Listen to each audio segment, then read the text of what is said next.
Okay, I'm making a video on how to make an adjustable strap for your crossbody bag.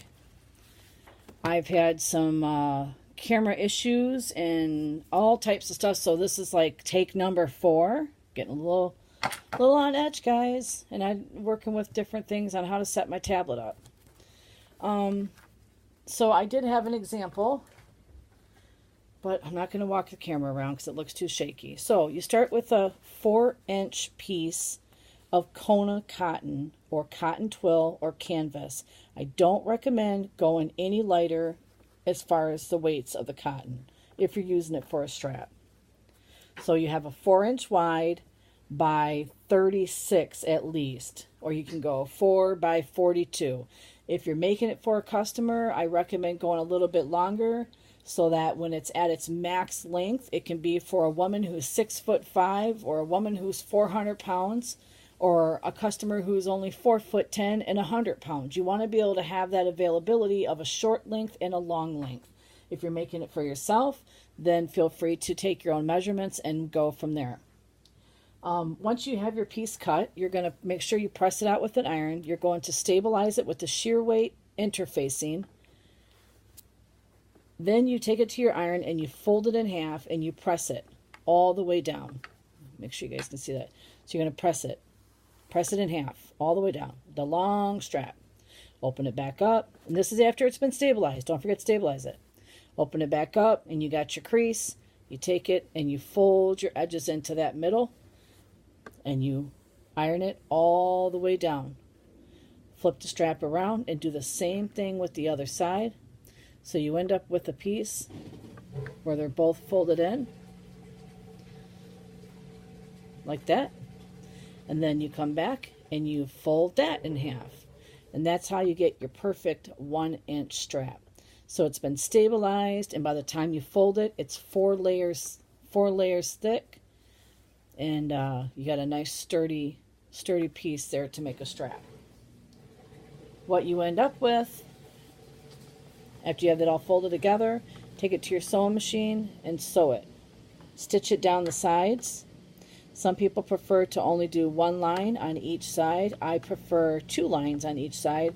And then I like to get fancy and add some stitching down the middle, like wavy stitching. So now you have your long strap all ready to go. Here is a little part where I had connected my 2 pieces of fabric.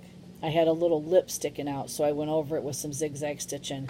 Just gives it a little patchwork look. It's no big deal. So you have your strap. This is a tri-glide. It has the bar that moves in the middle, can move around.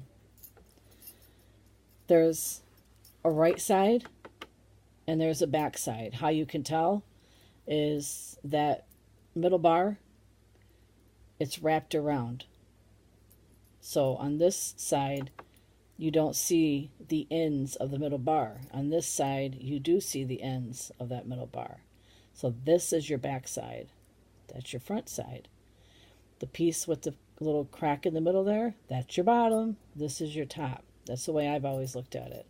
So make sure it's facing up and your little split is at the bottom. You're going to make sure your strap is right side up because you do have an underside and a front side. Wish I could show you guys at a different angle. And make sure you can see this. You're going to slide it through. This is awful. You guys can't even see what I'm doing. How can I slide it through the top? So it's like that. And you're going to pull it through and go down over that middle bar. So it looks like that. Your middle bar is on the back. That's the top.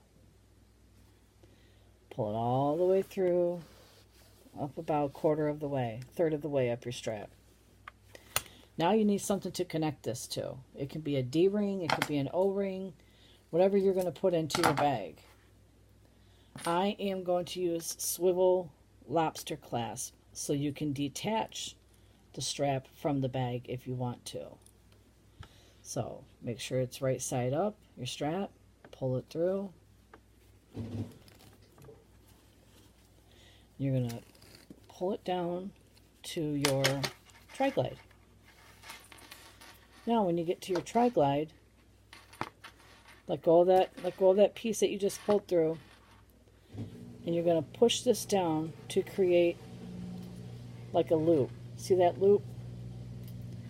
Because, and you want to make sure your strap is not twisted or anything like that. You want to pull. You're going to make sure I get this on camera. You're going to get that right inside of there. Take your fingernail or your finger and pull this up. When you do, it brings that piece of strap that you stuck in there. So now both of them are underneath the tri-glide. See? So it looks like that. That was your original piece, and then you loop this around and you put it underneath that middle bar. This is a very crappy video, I can tell. If anyone's staying this far, I appreciate it. We're still a work in progress on how to get these videos made. I like to join the sewing world of showing how all my tips and tricks, and I need to set up. So now you have this coming through here. We are going to sew this little flappy piece here. You only want it to be about 1.25 inches long, 1.5 inches long. When you bring it down, you're going to sew it to this. You're not going to sew it to your main top strap because you want to be able to move this. I'll show you what that looks like. And I do a zigzag stitch along the edge, or a satin stitch.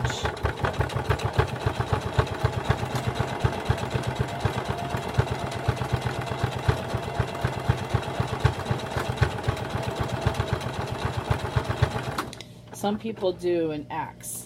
I've never been one to do an X. I did a long time ago because I thought that's what you had to do, but then I learned you don't have to do anything.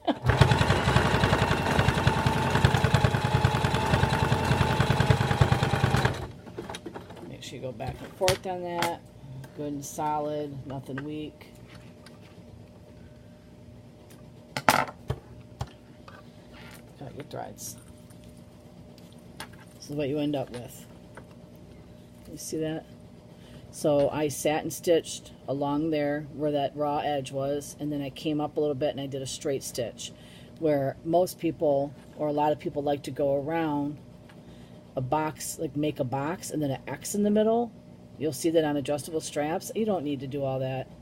That's just unnecessary work. You can just, the reason why I do a satin stitch is because that's a raw edge, so you want to keep it from fraying. So you do a zigzag or a satin stitch there and then a straight stitch there, and that holds everything into place. So you got that flap being held down.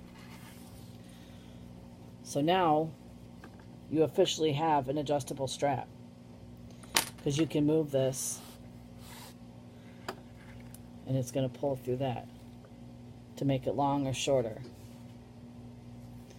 Now your other end, you can do whatever you want with the other end. You can actually just attach this right to the bag, like into the seam. You don't have to have any hardware here if you don't want to. But like I said, I'm making an adjustable, removable strap. So I'm putting on another lobster clasp. So I'm just going to simply slide it in there, close that flap, do a satin stitch on the raw edge, and then a straight stitch as close to that bar as my sewing foot will allow me.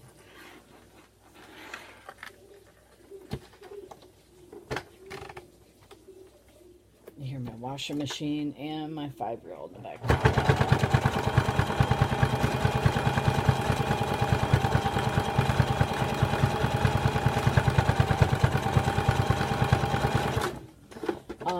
You don't sometimes I like to do another satin stitch because I like the way it looks. Rather than doing a straight stitch closest to the bar, I'll come over here and do another satin stitch.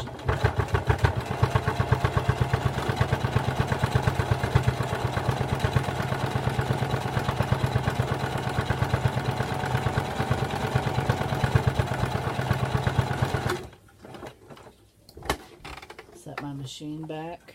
to where it should be.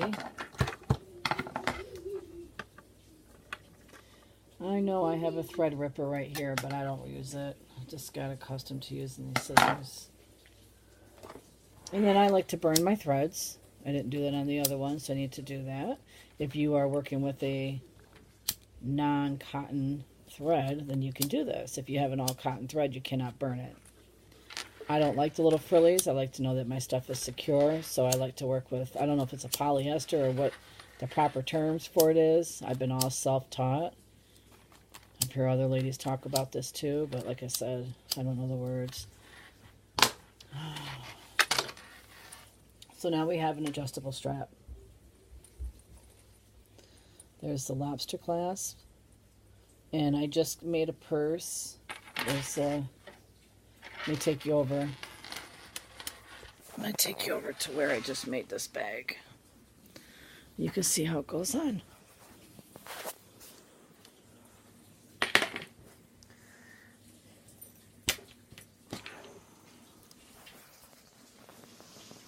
See here. I just made this tulip pink crossbody bag. Has a denim bottom. That's my tag there. Outside zipper pocket. Sorry, I'm the one holding the camera here. We have D-rings at the top here, and that's where I'm going to attach my strap. So I wonder if I can do this with one hand. Let me see here.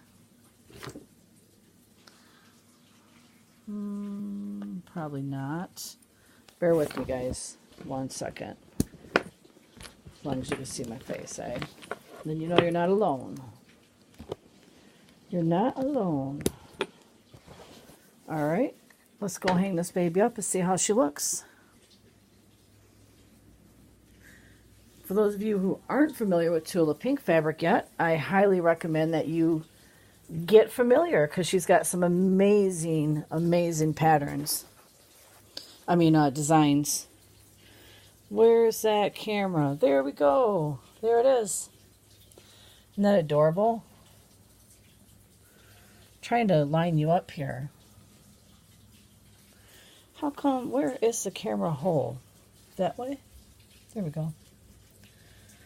So we have our lilac tabs, D-rings, outside zipper pocket, a denim bottom. This is fully stabilized, fully quilted. I use fusible foam. I use fusible fleece. I stabilize my bags good. There's the back side. There's 2 inside panel pockets. If you'd like to see more of this, just comment. This is for sale on my website. www.spitzybanger.com. I'm on Etsy, and the website I have is actually through Etsy. So, I'm trying to get my hand there. Those are the little snails. See the snails in there? Isn't that adorable? And the zipper matches them little snail shells. Perfect. But alright, that's it. I was having trouble all day. I was kept making videos and then I would lose my video. I mean, how frustrating is that? Look, I even tried pulling my hair out. Okay, so my name is Amanda Lane, and please visit my website, www.spitzybanger.com, and that bag is available for purchase, $45. I ship anywhere within the USA. I don't ship outside the USA. And shipping is $6.50 for any bag. The wristlets ship for $5. I make wristlets, wallets, shoulder bags, diaper bags. If you're in Michigan, then shipping is $5, no matter what the item is. And I do have discounts on items purchased of 2 or more items. Hope to gain some subscribers, and bear with me on this camera thing. I'm going to be getting a holder so I can actually have it looking down where you guys can see what I'm doing. It's just kind of a mess right now. Thank you. Have a good day. Happy Mother's Day.